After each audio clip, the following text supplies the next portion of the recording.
Okay, Hare Krishna. So I welcome you all for today's Gita Rahasya session.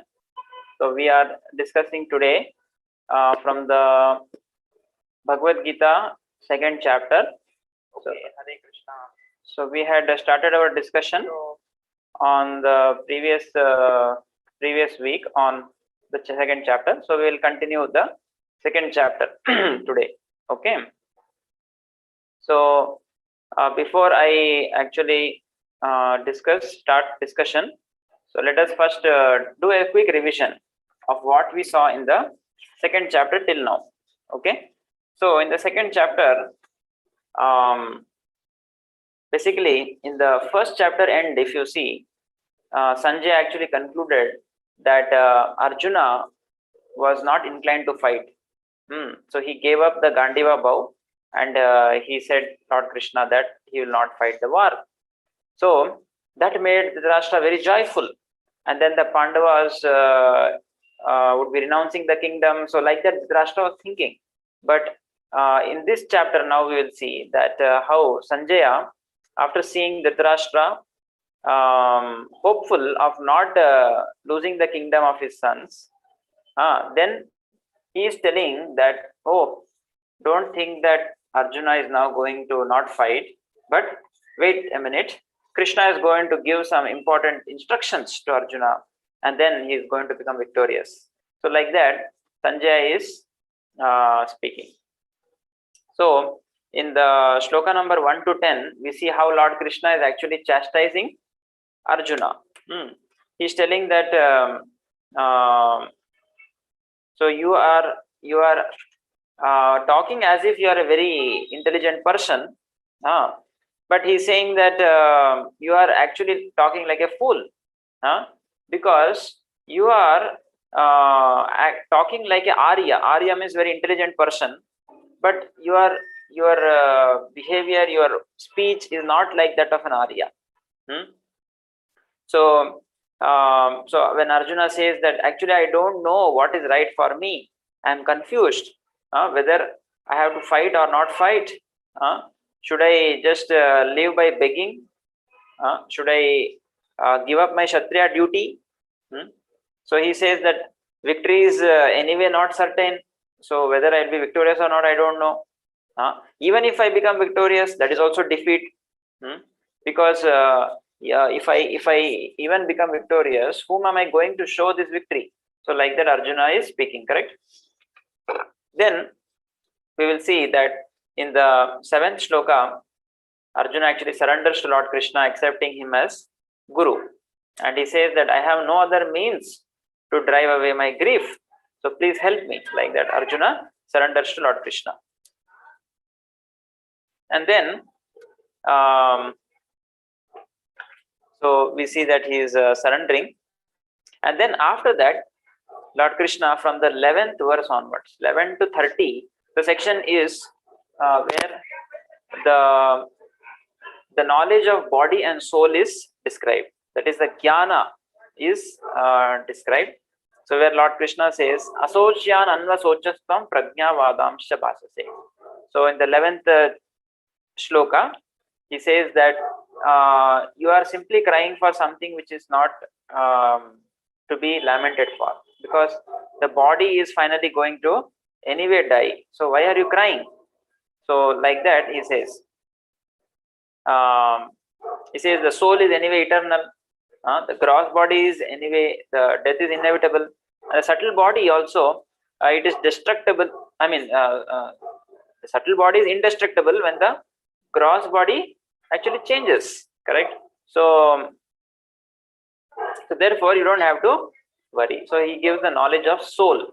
So we discussed about the knowledge of soul in the previous session. If you remember, we discussed about the knowledge of soul. So that was up to almost verse number 30.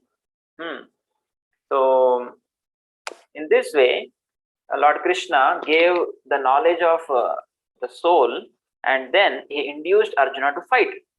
So now in the next section that we will be discussing today, that is from 31 onwards. Okay, so that is the section we are going to discuss today. Okay.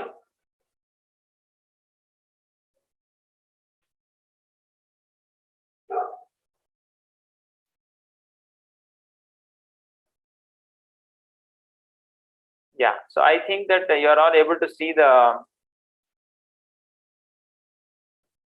slide, correct?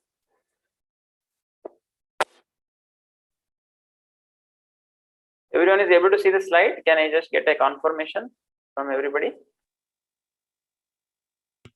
Yes, sir. Hare Krishna Prabhu. Yes. Yes, Prabhu. Yes. Thank you very much. So let us continue then. So now we are going to the lesson number 3. Okay, so Gita, in this Gita 3 Gita, so 4 lessons we are going to discuss in this second chapter.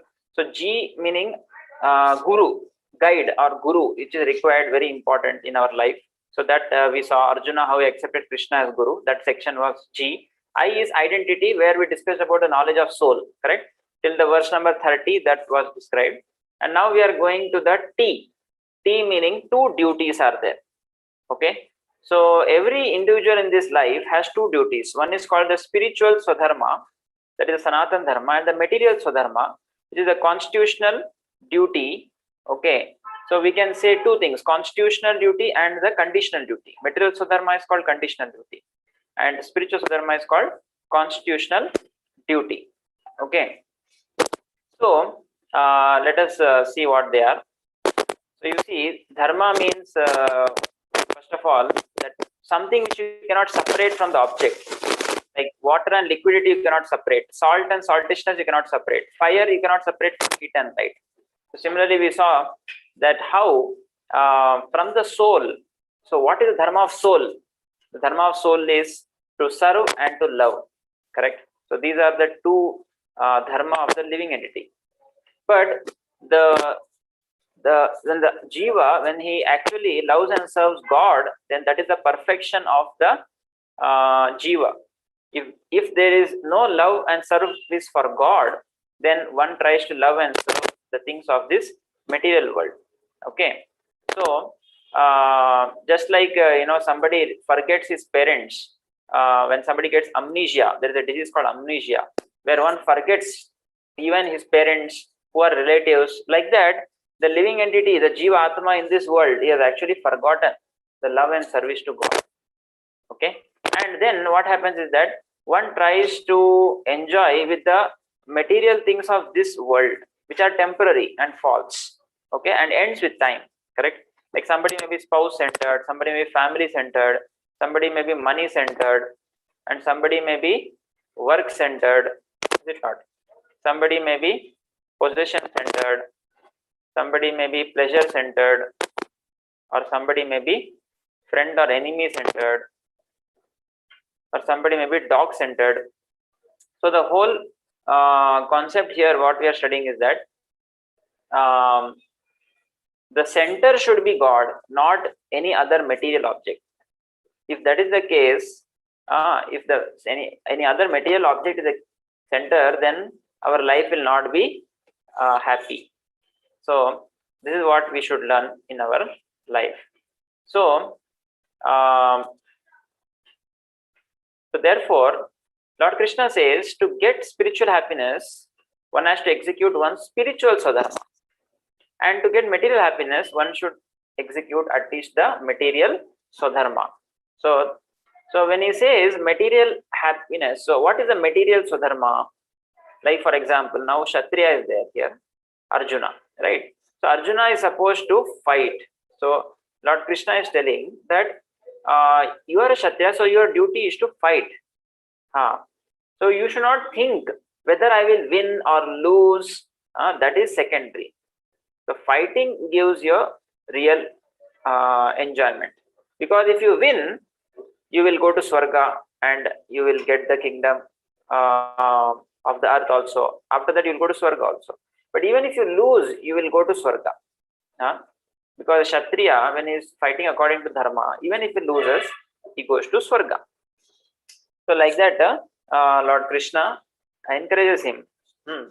And he says that not fighting, if you don't fight, then you will get sin. Because previously Arjuna told that if I fight, I will get sin. But Krishna is telling no, if you don't fight, you will get sin. And you will get infamy. Infamy means loss of fame. See, so much fame you have got. You have fought with Lord Shiva and got Pashupatastra. You got so much favorite student title from Dronacharya. So, and your father is Lord Indra. So all this fame will go away. And you will be ridiculed. Now you are telling that you will go to Himalayas and live there, and you don't want to fight. So do you think that everybody will appreciate you that you are going out of this battle because of these thoughts? They will just laugh at you.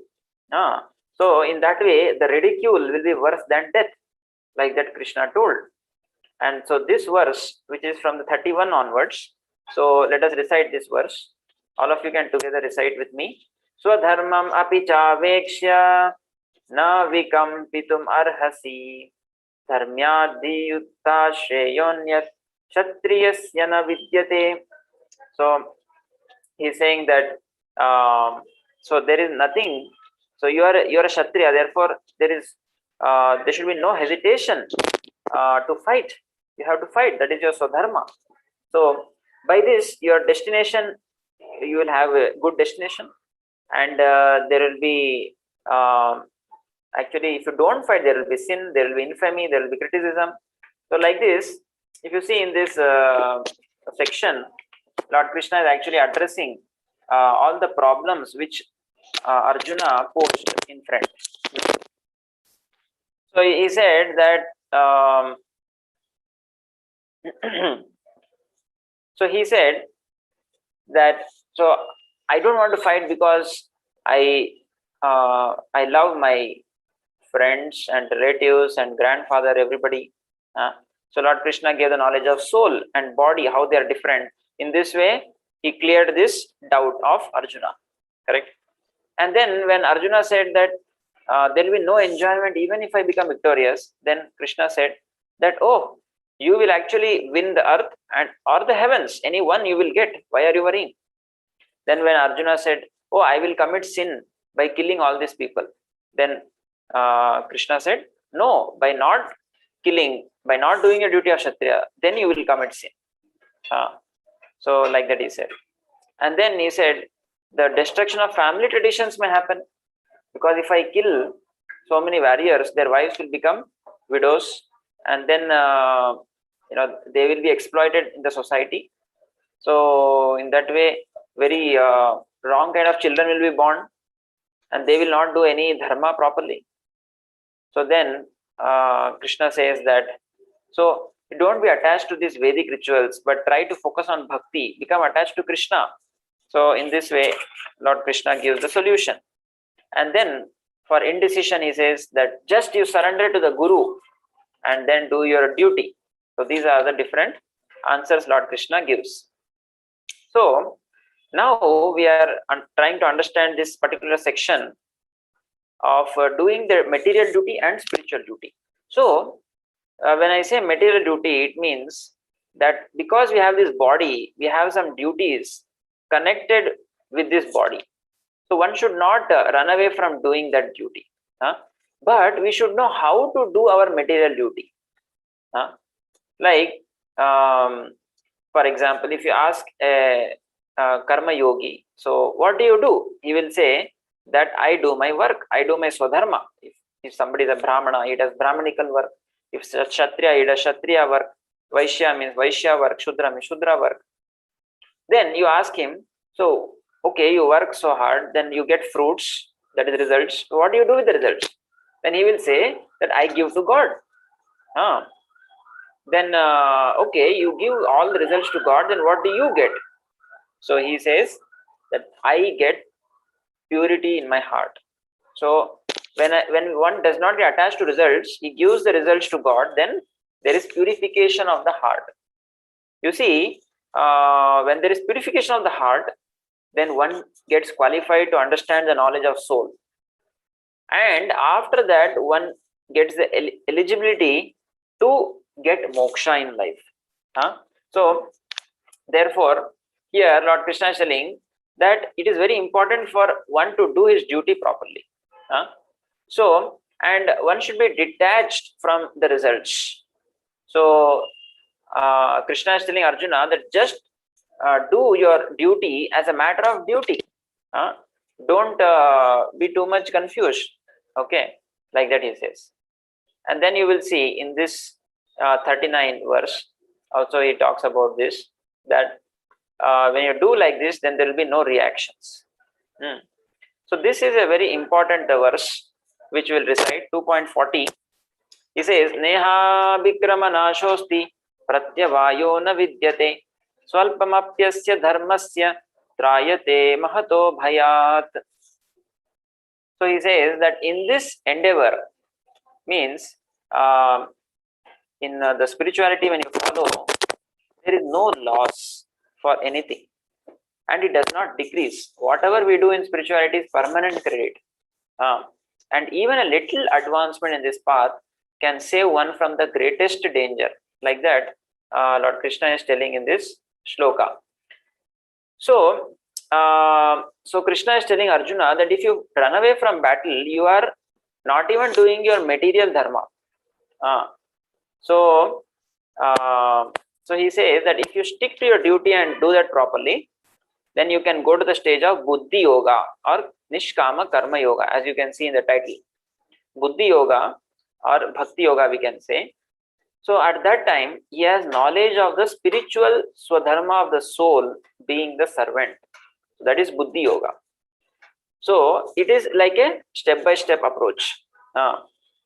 So one has to focus on the Buddhi Yoga directly. So that will be very helpful. One can come to Bhakti Yoga from any stage.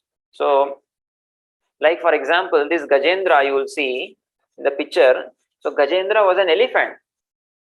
So once what happened, that there was a crocodile which caught him in the leg and then he was bleeding. So Gajendra in the previous life, he had done some spiritual activities and he remembered many mantras that time. But due to some mistake, offense, he got the body of an elephant. But because he had done spiritual activities in previous life, Gajendra could remember that even now. And he, in that situation, when the crocodile was trying to kill him, he offered a lotus flower to Lord Vishnu and he prayed. So you see that material things don't go with us from this life to next.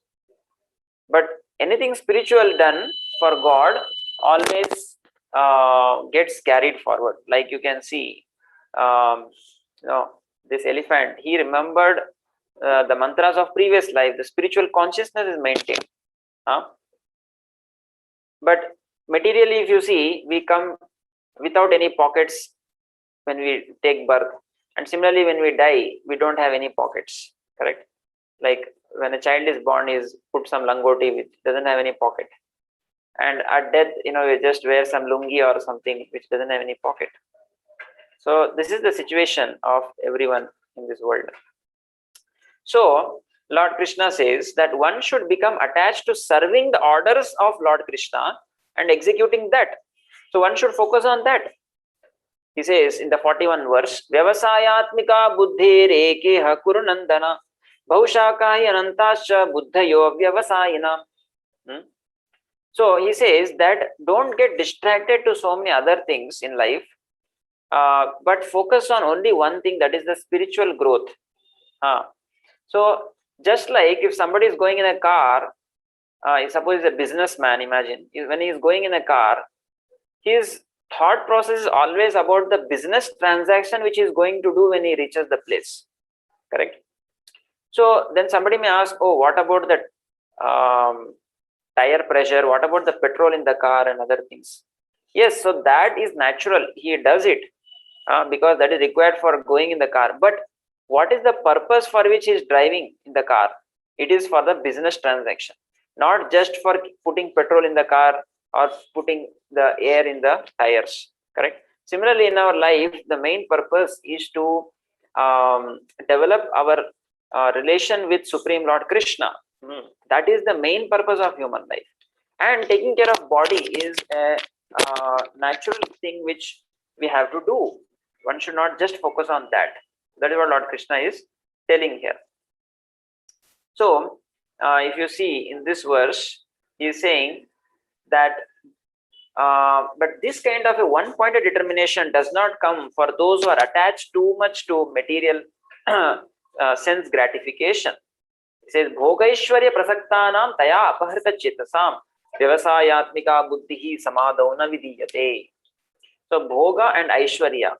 So, bhoga means, the material opulence and the enjoyment by the senses, and aishwarya is the material opulence. So, these two things don't make us one-pointed in our life.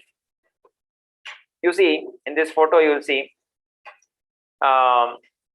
so they are in the lift and they are trying to press the button, again and again. So trying to make the lift come faster, but will that work? No. Once you press the button, then you have to wait for the lift to come. Similarly, this verse is a very famous verse. I think many of you would have heard it. Karmanyevadhikaraste ma phaleshu kadachana ma karma phala heturbhur mate sangostva karmani. So Lord Krishna says that one should be attached to doing his work, but one should not be attached to the results. So that is called dutiful work. So let us see what he says. See, this is the example of Hanuman. So Hanuman put his full endeavors to actually please Lord Ram. Correct? So he did his duty very perfectly. So we can take example from these characters in the history and take inspiration. So when he says karmanyevadi karaste in the previous verse we saw, so the meaning is that see, we have to do our duty. That is the only right we have. Nothing else we have in our hand. So like for example, God gives all the materials which are required. We have to do only our work. Say example, that if I have to grow a mango tree, so God has given us the mango seed, God has given us the soil, God has given us the fertilizers, God has given us the water. So everything is done by him. The way the seed is sprouting, the way the tree will come out, the mechanism is done by God. But what do we have to do? We have to do only the work. Work is, we should have a desire to grow the mango tree and put the seed into the soil. That much we have to do. But everything else almost is done by God only. Correct? So the point here, Lord Krishna is telling that be attached to doing your duty, but don't be attached to results. Ma phaleshu kadachana. So this does not mean that we don't care for the result, but he says that it is result which motivates, and it is not wrong if we seek a particular result, but we do our duty not just for result, but we do our duty because we know that through that we get our purification and illumination. So basically, when there is a devotee of Krishna, what he does is that whatever results comes, he gives it to Lord Krishna. In that way, when he works, then his heart becomes pure. So this should be our primary objective. Okay. So the detachment, when we talk about, there are two levels. So one is that I am not attached to the result. So that is one level of detachment. Second level is do not think that you are producing or cause of result. So that is the second level of detachment. So in the first case, I produce the result, but I am not attached to the result. The second case, one is not thinking himself to be the producer of the results. Okay. So that is what he says. Ma karma phala heturbhur. So one should not think himself the producer of the fruit. So it means that we should not think I am the only cause of the result being produced. Right. So this is the second level which I talked about. And then the fourth part of the shloka says, Mate sangostu akarmani. And one should not be attached to not doing work also. Means one should do his work properly for the pleasure of God. So now let us proceed ahead.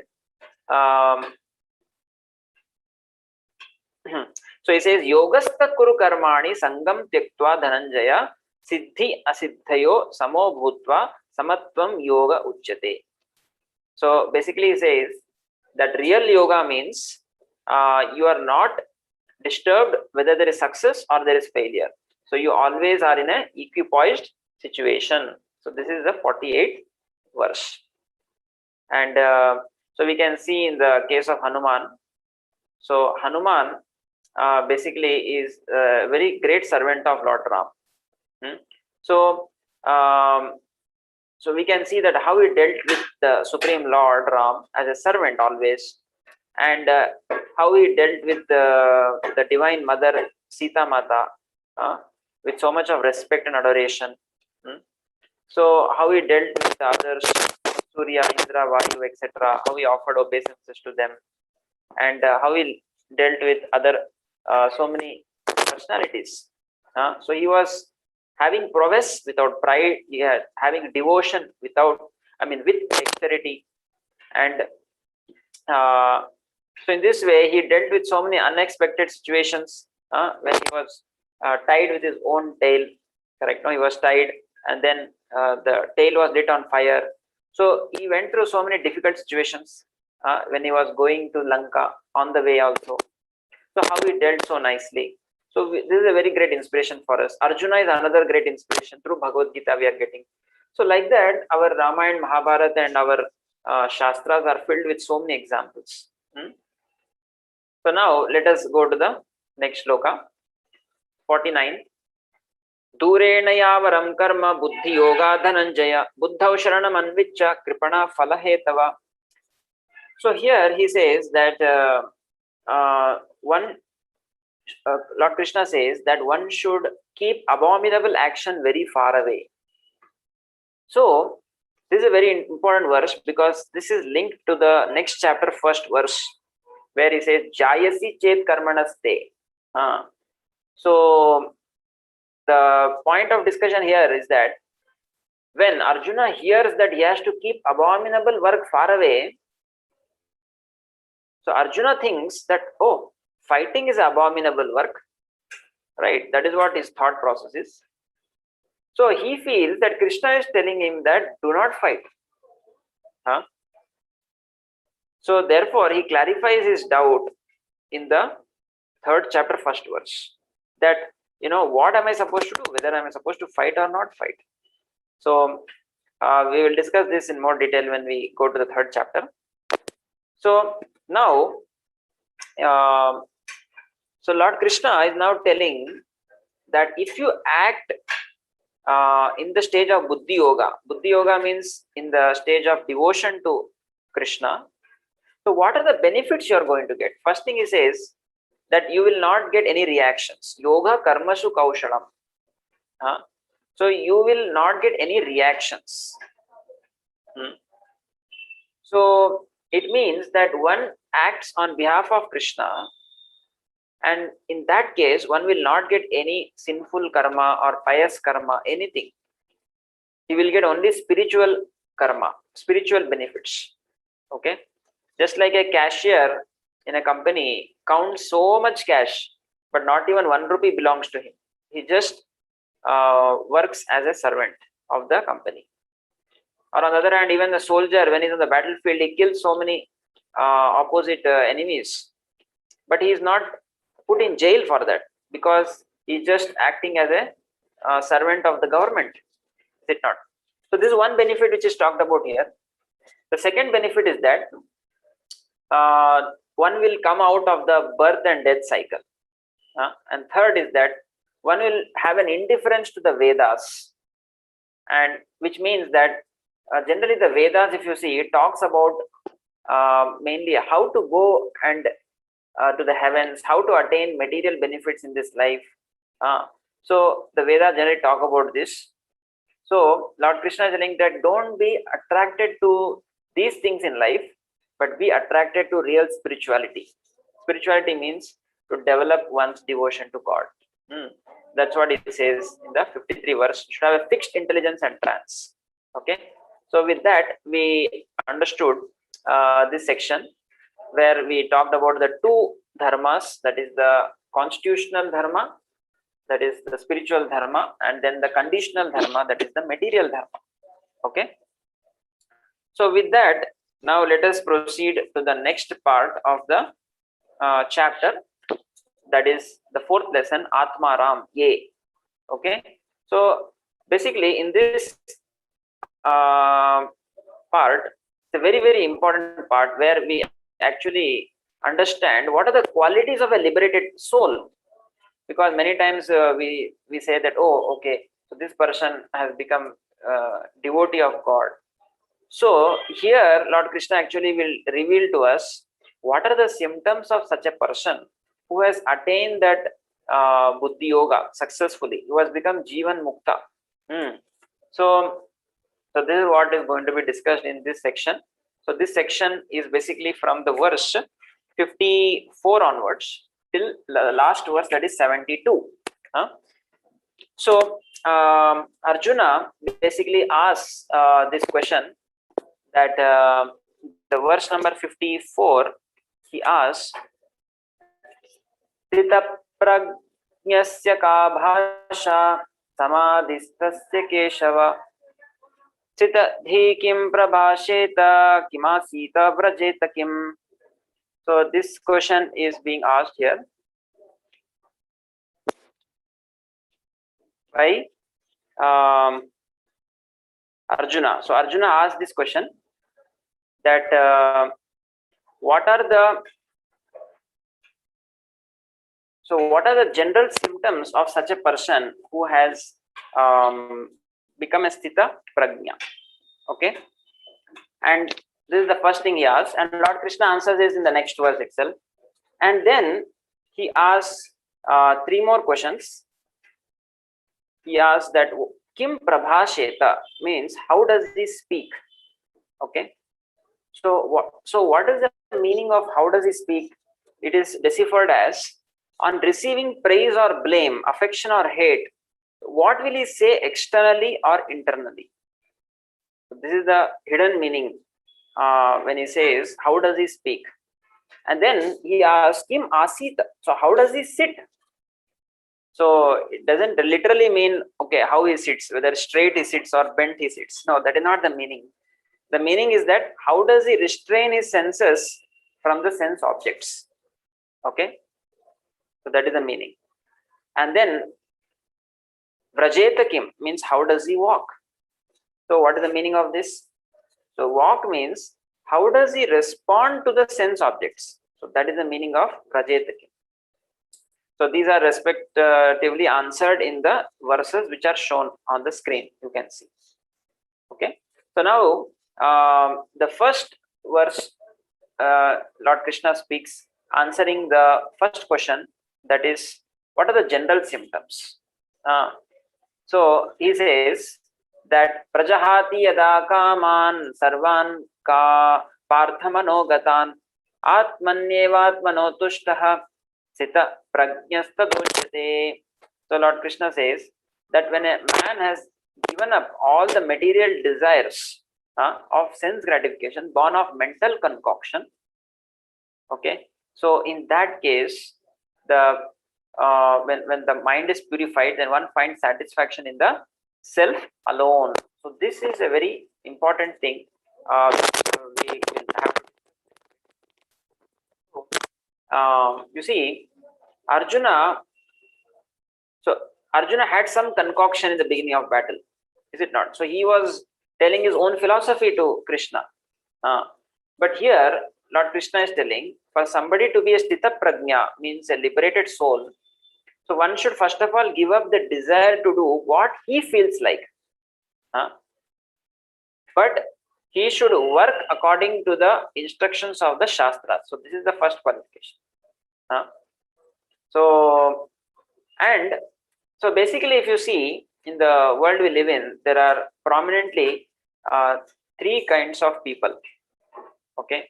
So first kind, so I will explain this using a story. So once what happened, there was a king, so who was going on his chariot, surrounded by so many of his ministers and everybody else. So he was going on the chariot, and he wanted to do something special that time. So what he did is that he took one of his rings and he threw into the crowd. So much crowd was there around. So he threw into the crowd, and then one person actually caught it in his hand, and then he somehow, without seeing anybody, he was trying to run away with that ring.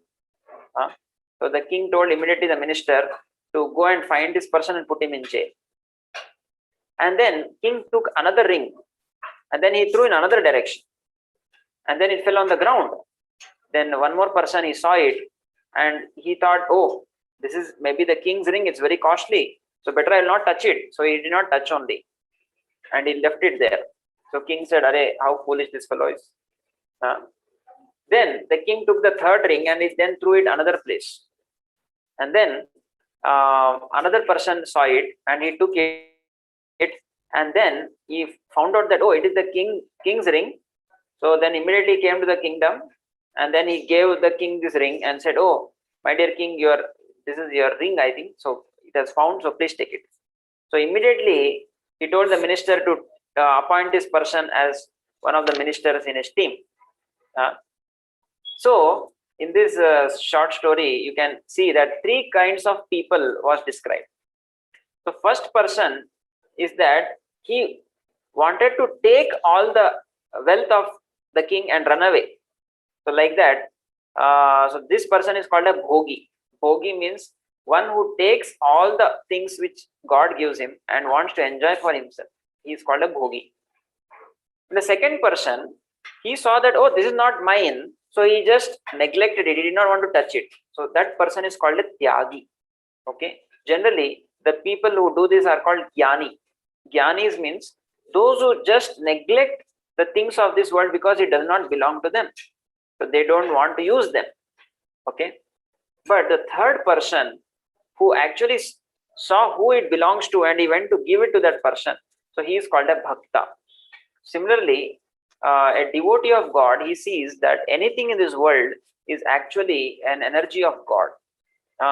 So then he uses all those objects for serving God. Like suppose now there are books. So books are used now for printing God's knowledge. Now I am using a laptop here to give this session. So we are using this technology for serving God. So we are not just running away from the material things of this world, but we are trying to use everything in the pleasure of God, right? For service of God. So that is the right use of everything in this world. So this is what Lord Krishna is telling here, that one does not use anything in this world for one's own selfish purpose, but he uses it for the purpose of God consciousness. Okay. So now, so I will just tell you a little bit about this. So the point is that if one has to become a bhakta, so that is not possible unless one actually understands who Krishna is. So first of all, we should know that Lord Krishna is like our parent.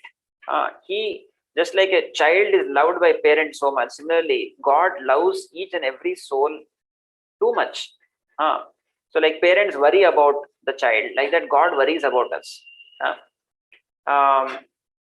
So therefore one should have the understanding of how God is actually a well-wisher of the Jivatma.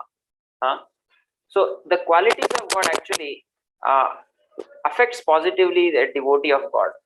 Okay.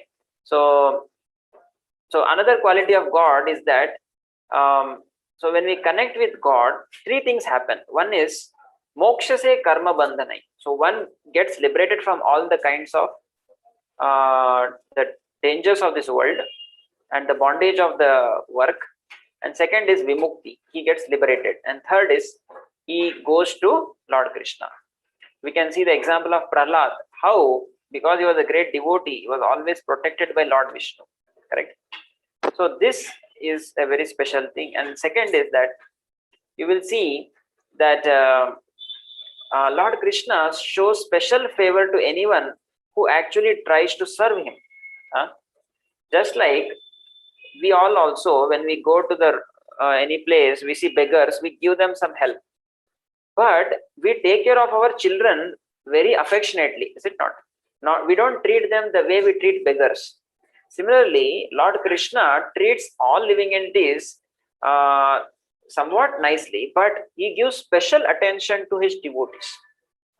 So this is a very special character of the Supreme Lord Krishna. And third is that he has always a compassionate glance upon his devotees. Just like, when a mother is in the kitchen, so when she is cooking, so one eye she is having on the food she is cooking, and the other eye she is always seeing the child. Oh, where he is going. He should not go out of the home. He should not touch something like electric plug point. So like that, the mother is always taking care of the child. Like that, Lord Krishna, even though he may have many things to do in this world, but he always keeps a note of the welfare of his beloved devotees. So this is the nature of the Supreme Lord. So, and finally, Lord Krishna takes special interest in his devotees' life. So we saw the story of Gajendra, I told you some time ago, that when Gajendra called for Lord Krishna, immediately he came all the way from Vaikuntha to save him. Similarly, when Draupadi called out for Krishna, Krishna came all the way from Dwaraka to Hastinapur to save Draupadi. When Sudama came to meet Lord Krishna in Dwaraka, Krishna personally came and received Sudama and served him. He did not appoint some minister to do that. So we can see that Lord Krishna has a special interest in the life of his devotees. So any intelligent man will want to get connected with such a person, the Supreme Lord, right? So therefore, when we hear about how the qualities of Supreme Lord are so special, then one will naturally want to be a devotee of Lord Krishna. So this is what we saw in 2.55. And then the topic comes of how does he speak. So what is the meaning of how does he speak? We saw that how his intelligence and words respond to affection, anger, and neutrality. Okay. So basically, in the two verses, that is 56 and 57, so this point is answered that he is always equipoised in happiness and distress, and is free from attachment, fear, and anger, and then he is unaffected by good and evil, and firmly fixed in perfect knowledge. So this is what is expressed, the answer for this.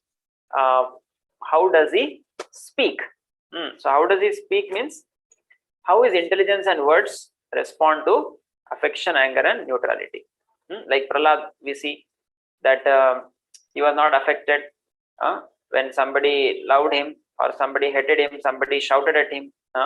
He was always equipoised, correct? He always responded positively with them. So he was unaffected whether it was good or evil, correct?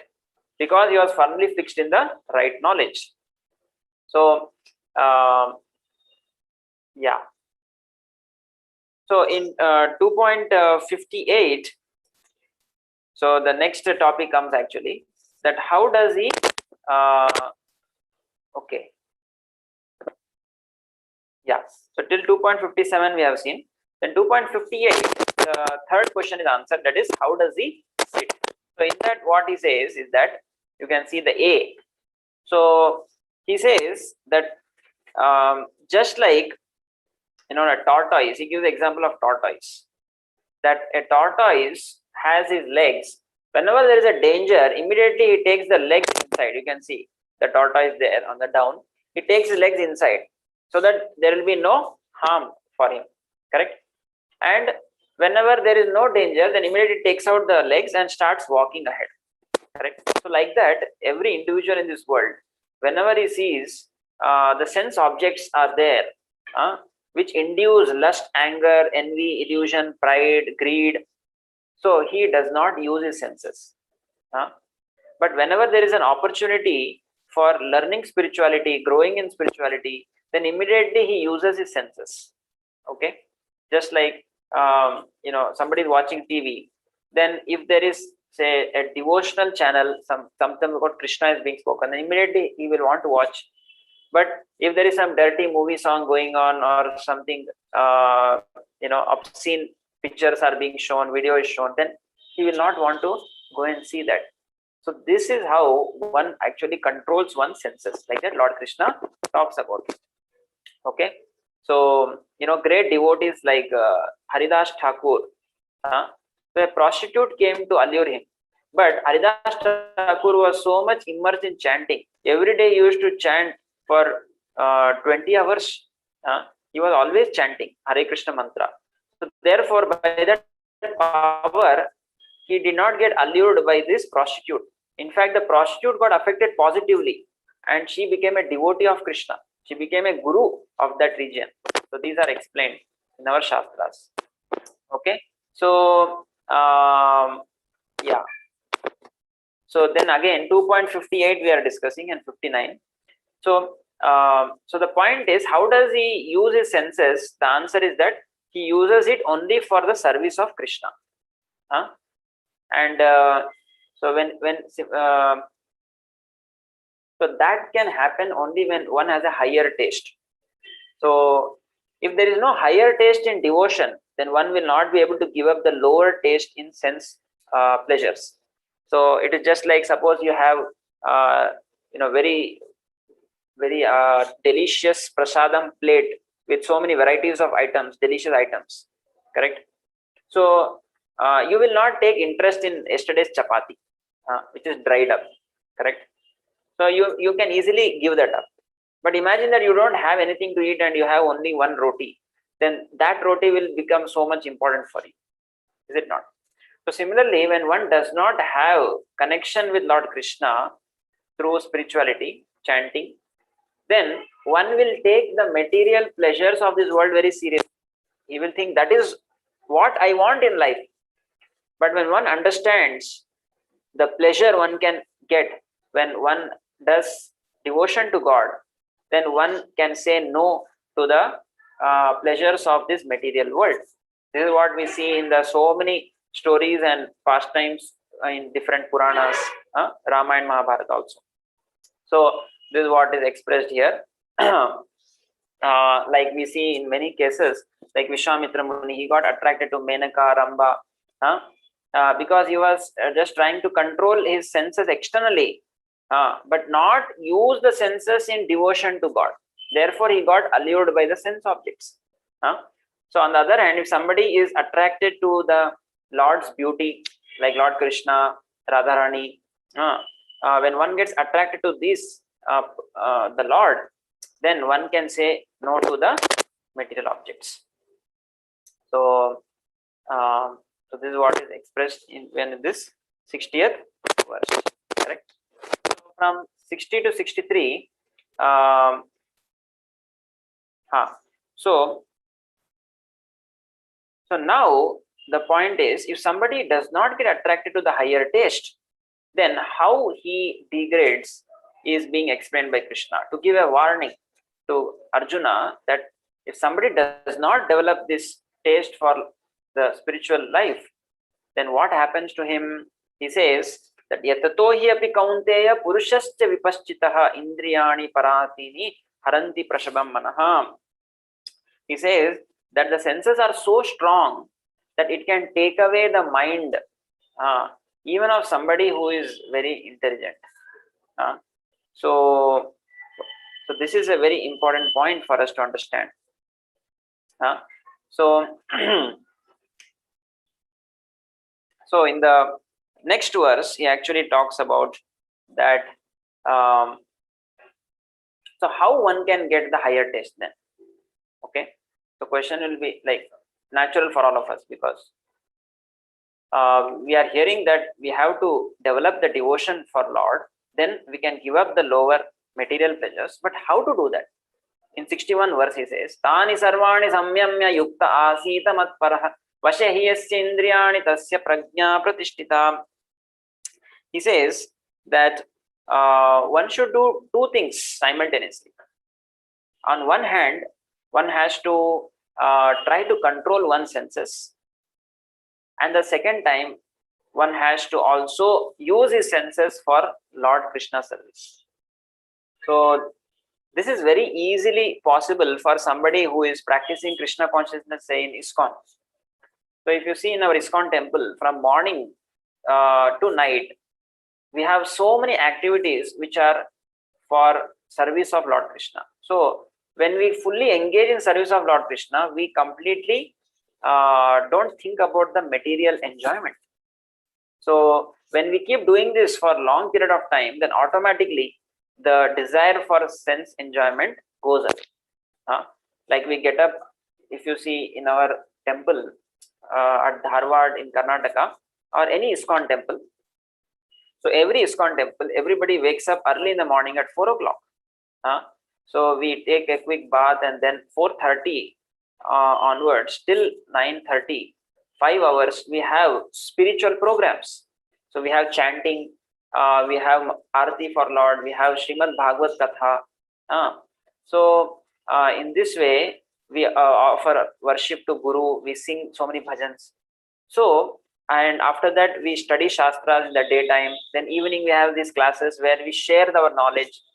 So in this way, you will see that if one is a devotee of Krishna, then automatically senses are in control. Correct? So this is what is being discussed by the word matparaha. Matparaha means one should use the senses for serving Lord Krishna. Okay. So then from 62 and 63 two verses, Lord Krishna focuses on if one does not use his senses for serving Krishna, then what happens to the senses? He says, Dhyayato vishayan pumsaha sangasteshu pajayate sangat sanjayate kama kamat krodho bijayate krodhat bhavati sammoha sammohat smriti vipramaha smriti pramshat buddhinasho buddhinashat pranashyati. So this is the cycle, or the way in which one actually degrades in one's life. So he says that everything starts from contemplation. So when one contemplates on the objects of senses, that leads to attachment to that object of senses, and that develops into lust. So lust means very deep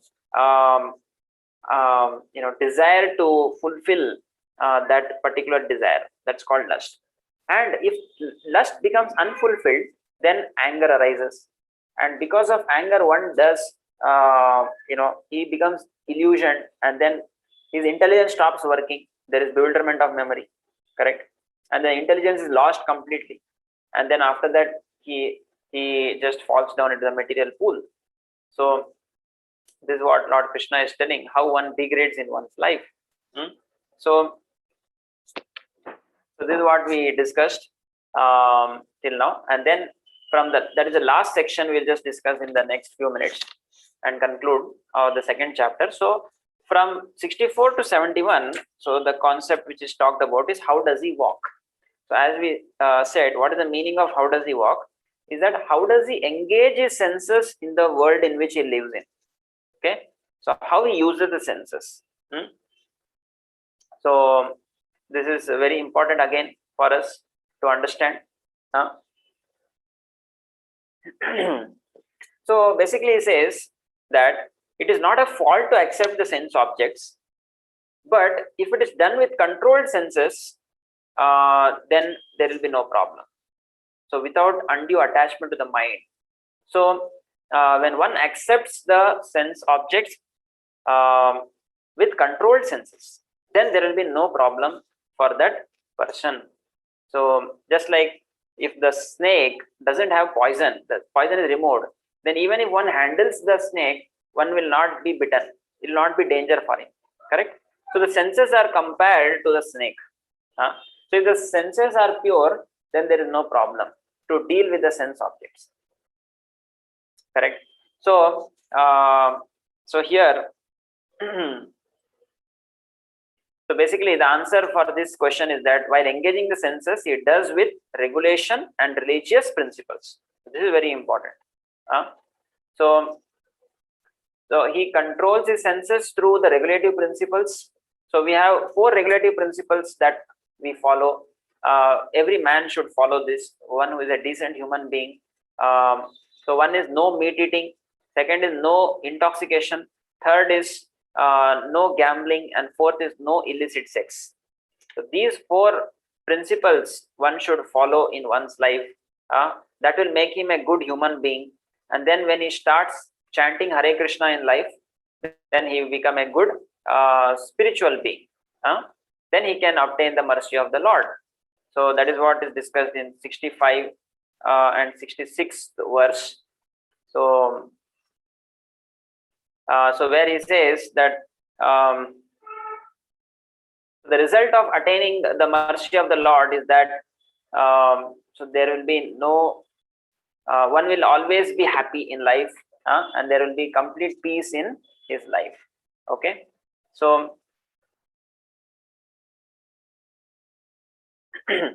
so you see that any person in the normal world, when he acts, also there is activity, and a devotee also performs certain activities, but the activities performed may look alike, but because the consciousness of the people are different, so the results are also different.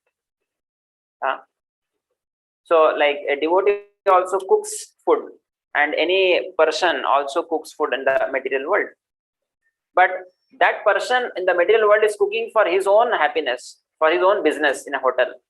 But a devotee, when he cooks food, so he cooks it for the pleasure of Krishna. Correct? So so he is only concerned with satisfaction of Krishna and nothing else. If Krishna wants, one can do anything ordinarily undesirable also he can do. If Krishna does not want, one shall not do that which he would have ordinarily done for his own satisfaction. So he does not basically see what he likes or he does not like, but he judges everything based on whether God likes to this to happen or no. Correct? So so what is the result of achieving God's mercy? He says three things. There will be complete satisfaction of senses and consciousness. Second is the threefold miseries, they no longer exist. And third is the intelligence is soon well established.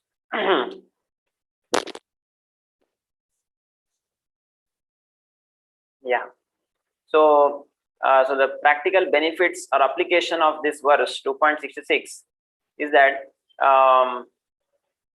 so when one's intelligence is deviated from the meditation on Krishna, then there's no question of happiness.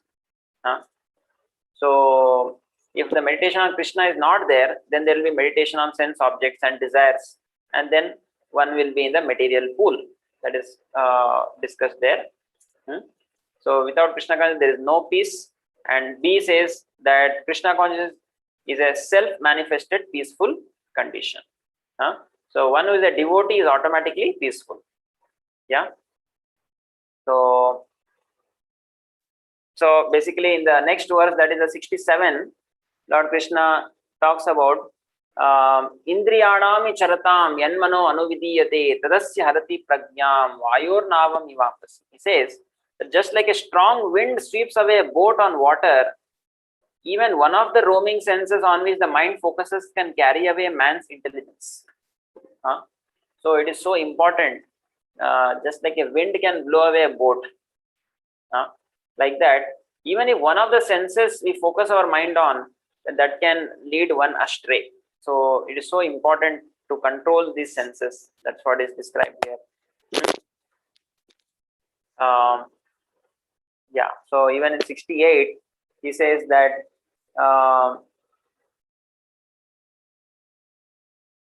yeah. So one whose senses are restrained from their objects is certainly a man of steady intelligence. So we have already discussed this point, right? Previously also.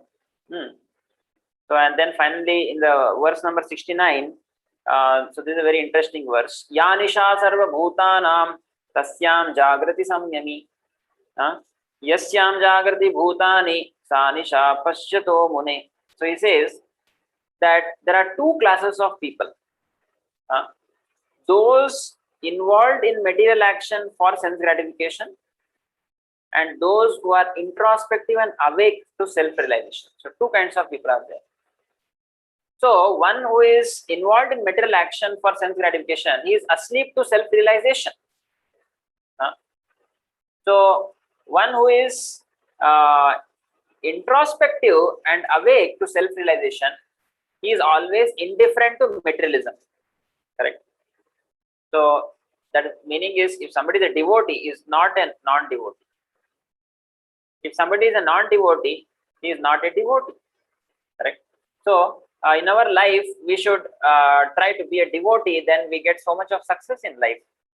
So that is what is being discussed in 69th verse. So like we see Srila Prabhupada, who was such a great devotee, that at the age of 70, he went from India, and just in the matter of about 11-12 years, he established 108 temples of Lord Krishna all over the world.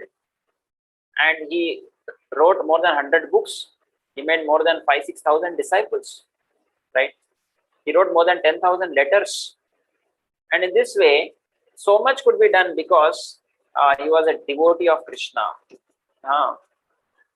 So, and Krishna conscious person is full because the Lord fulfills all his material necessities. So therefore, one is like an ocean. You know, ocean. Lord Krishna says in this verse, Apuryamanam achalam pratishtam samudramapa pravishanti advad tadvad kamoyam pravishanti sarve sashanti mapnoti nacha kamaka. So a devotee of God who has controlled his senses perfectly, he is like an ocean. Even though so many rivers are coming into the ocean does not rise or, it always remains steady. So similarly, a devotee of God always remains steady. Whatever desires come and go, he is not worried. He is not disturbed. This is what is discussed in this verse 70 number. And then in the verse number 71, Vihaya kaman yas sarvan kumams charati nisprahaha nirmamo nirahankaraha sashantim adhigacchati.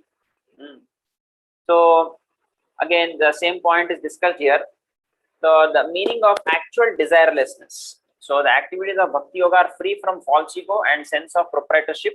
Thus one can attain real peace. Right?